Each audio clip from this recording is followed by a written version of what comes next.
जय हिंद। आज हम लोग जानेंगे लोग कि जो इजराइल और फिलिस्तीन में जो झगड़ा हो रहा है वो क्यों हो रहा है। आज जो हमास के द्वारा रॉकेट लगातार फेंका जा रहा है उस रॉकेट को समझिए कि आसमान में ही ब्लास्ट कर दे रहा है, जिसका नाम है आयरन डोम। आयरन डोम के बारे में जानेंगे कि वो सिस्टम किस तरह से काम करती है और उस सिस्टम को क्यों बनाया इजराइल ने, आखिर इसका रीजन क्या था बनाने के लिए। आज पूरे तरह से उस पर बात होगा। तो ये जो झगड़ा दोनों देश के बीच में चल रहा है ये आज का झगड़ा नहीं है, ये बहुत पुराना झगड़ा है। बहुत बार मतलब युद्ध दोनों देशों में हो चुका है, लेकिन जब जब युद्ध हुआ है दोनों देशों में तो किसको क्षति हुई और किसको फायदा हुआ है, आज इसको पूरे मतलब विस्तार से बताएंगे। इसलिए वीडियो को अंत तक देखिएगा, तब आपको पता चलेगा कि पूरा मामला क्या है। लेकिन उससे पहले हम लोग इतिहास में चलते हैं लोग कि आखिर इजराइल और फिलिस्तीन के बीच बार बार ये झगड़ा क्यों हो रहा है, आखिर इसका रीजन क्या है। तो एक बात बता देना चाहते हैं, जब पहला विश्व युद्ध हुआ था ना, तो इस्लामिया सल्तनत के बुरी तरह से हार हो गया। पहले विश्व युद्ध में इस्लामिया सल्तनत के हार होने के बाद क्या हुआ कि जो मध्य पूर्व में फिलिस्तीन था वो क्या किया कि वो ब्रिटिश सरकार उस समय हुकूमत हर एक देश पे कर रही थी। तो उस समय क्या हुआ कि ब्रिटिश सरकार वो उधर का क्षेत्र जो था वो अपने मतलब कब्जा में कर ली। और उधर के क्षेत्र में दो मतलब धर्म के लोग रहते थे। एक मतलब यहूदी रहते थे, जो बहुत कम संख्या में यहूदी उधर रहते थे, और मुस्लिम जो रहते थे उस क्षेत्र में मतलब अरबियन जो मुस्लिम लोग रहते थे उधर बहुत ज़्यादा संख्या में रहता था लोग।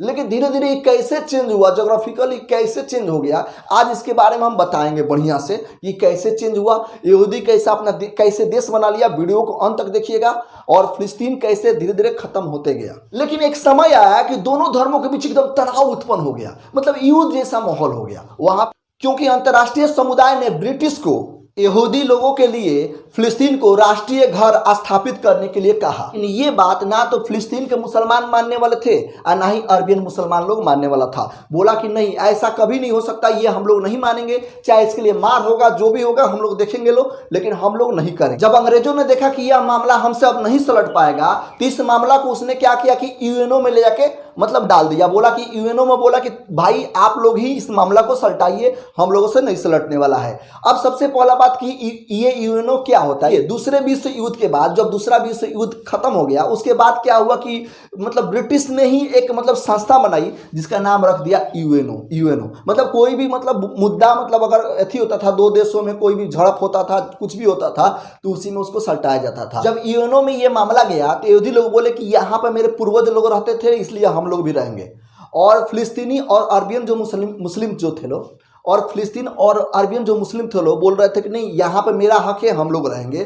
तो उस समय क्या किया कि यूएनओ ने क्या किया, एक डिसीजन ये लिया कि वहाँ पे मतलब समझिए कि 48% जो भाग था वो क्या किया कि फिलिस्तीनियों को दे दिया, 48% फिलिस्तीनियों को दे दिया, और 44% जो भाग था वो यहूदियों लोगों को दे दिया। अब बोला कि इसी में आप लोग रहिए लो, बात समझिए। और जो यरूशलेम एक राजधानी है जहाँ पे 8% का इलाका जो बच गया, 8% जो हिस्सा बचा, वो क्या हुआ कि वो ब्रिटिश सरकार जो वहाँ पे अपने यूएनओ डेवलप की थी, वो यूएनओ बोला कि भाई इसका देखरेख हम लोग करेंगे लो, बाकी आप लोग अपने अपने मतलब जितना हिस्सा दिया गया उसमें रहिए लो। इस चीज को यहूदी लोगों ने एक्सेप्ट कर लिया, लेकिन फिलिस्तीन और अरबियन मुसलमान इसका कड़ा विरोध किए। बंटवारा होने के बाद 14 मई 1948 को यहूदी लोगों ने एक देश का नाम निर्धारित कर दिया जिसका नाम रख दिया इजराइल, और उस इजराइल देश से यहूदी लोगों का पहचान बनने लगा। लेकिन फिलिस्तीनियन और अरबियन जो मुसलमान थे लोग इस बात से काफ़ी नाराज हो गए। यहूदी लोगों को 44% दिया गया और वो लोग बदला लेने के फिराक में लग गए। तब उधर इजराइल जो था अपने शक्ति को बढ़ाने लगा, अपने शक्ति को डेवलप करने लगा, क्योंकि उसको पता था कि हम चारों तरफ मुस्लिम देशों से घिरे हुए हैं, हम चारों तरफ मुसलमानों देशों से घिरे हुए हैं। अगर हम अपने आप को ताकतवर नहीं बनाएंगे तो एक दिन ये लोग हमको ख़त्म कर देगा। इसलिए वो अपने ताकत को क्या किया कि इम्प्रूव करने लगा। और ये लोग बार बार अपनी ये लोग क्या किया कि अपने ताकत को इम्प्रूव नहीं किया, इसी तरह अपने लड़ाई मतलब बार बार जाके लड़ाई लड़ते रहे।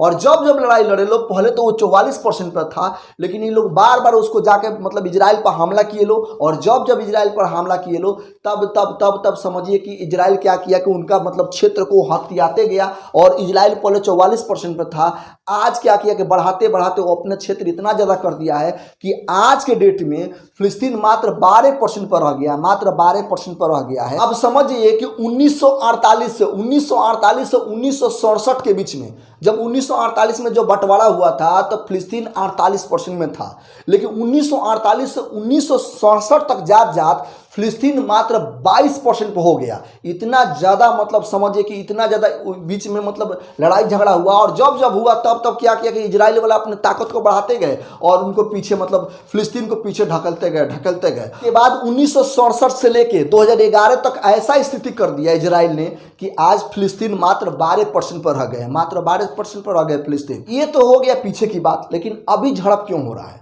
झड़प होने का मुख्य कारण यही है कि पहले यहूदी लोगों से अरबियन लोगों ने मतलब ज़मीन बेच दिया और काफ़ी ज़्यादा पैसा लेकर ज़मीन को बेच दिया।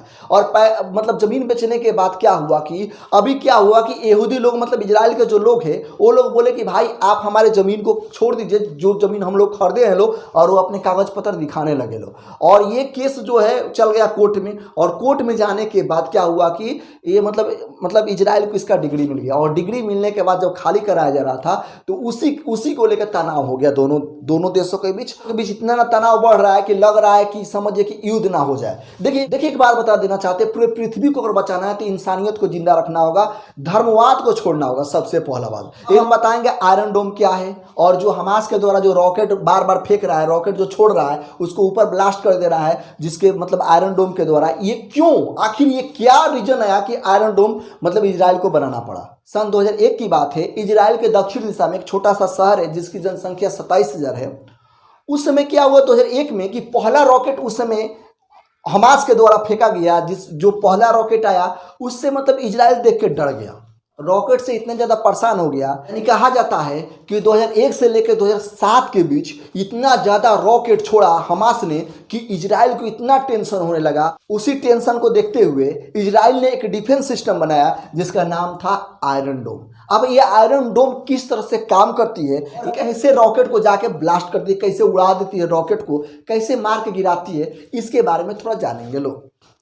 इस सिस्टम को चलाने के लिए यानी आयरन डोम को चलाने के लिए बैटरी का प्रयोग किया जाता है। यहाँ बैटरी के मतलब चार्ज करने वाले बैटरी की बात नहीं हो रही, रॉकेट को रोकने वाली एक यूनिट को बैटरी कहते हैं। किसको कहते हैं? यहाँ पर रॉकेट को रोकने वाली एक यूनिट को बैटरी कहते हैं। यहाँ चार्ज करने वाली बैटरी की बात नहीं हुई, रॉकेट को रोकने वाली एक यूनिट को बैटरी कहते हैं। इस बैटरी के 3 हिस्से होते हैं, रेडार, कंट्रोल सेंटर और लॉन्चर। ये 3 हिस्से होते हैं। अब एक एक करके जानेंगे कि रेडार क्या होता है और रेडार का काम क्या होता है, और कंट्रोल सेंटर का काम क्या होता है, और लॉन्चर का क्या काम होता है। पहला हिस्सा होता है बैटरी का रेडार। रेडार जब कोई रॉकेट उधर से आता है, जब रॉकेट कोई आता है उधर से, तो उसको पता चल जाता है, वो पता करता है रेडार कि ये कितनी स्पीड से आ रहा है और ये कितनी तेज से चल रहा है और किस दिशा में जाएगा और कहाँ जाके लैंड करेगा। और वो क्या करता है, पूरी जानकारी को इकट्ठा करके और तुरंत कंट्रोल सेंटर को भेजता है। कंट्रोल सेंटर को भेजता है।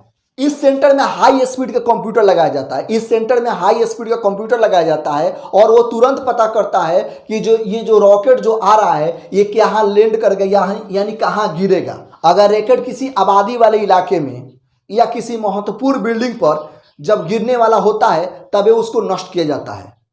यदि वो खाली जगह पर गिरने वाला रहता है तो उसको नष्ट नहीं किया जाता है। किस रॉकेट को रोकना है, किस रॉकेट को नहीं रोकना है, इसका फैसला जो सेंटर में रखे हाई स्पीड वाला जो कंप्यूटर होता है वो इसका फैसला लेता है। तीसरा जो हिस्सा है वो लॉन्चर है। उसमें पूरे मिसाइल भरा रहता है। जैसे लॉन्चर को क्या होता है, सिंगल मिलता है, उसी वक्त वो लॉन्च हो जाता है और लॉन्च होने के बाद उड़ने लगता है। लेकिन उस मिसाइल में भी रेडार लगा रहता है और आयरन डोम में भी रेडार लगा रहता है, जो समय समय पर गाइड करता है। समय समय पर क्या करता है, गाइड करता है। और वो क्या करता है, देखिए लॉन्चर जो क्या करता है ना, जो ब्लास्ट करने वाला जो लॉन्चर से निकलता है, वो क्या करता है कि जो धमाका होता है वो जाता है और वो जाकर क्या करता है, रॉकेट के पास में जाकर ब्लास्ट हो जाता है। और जब रॉकेट के पास में जाकर ब्लास्ट होता है ना, उसके ब्लास्ट से रॉकेट भी पूरी तरह से नष्ट हो जाता है, रॉकेट भी पूरी तरह से ब्लास्ट हो जाता है।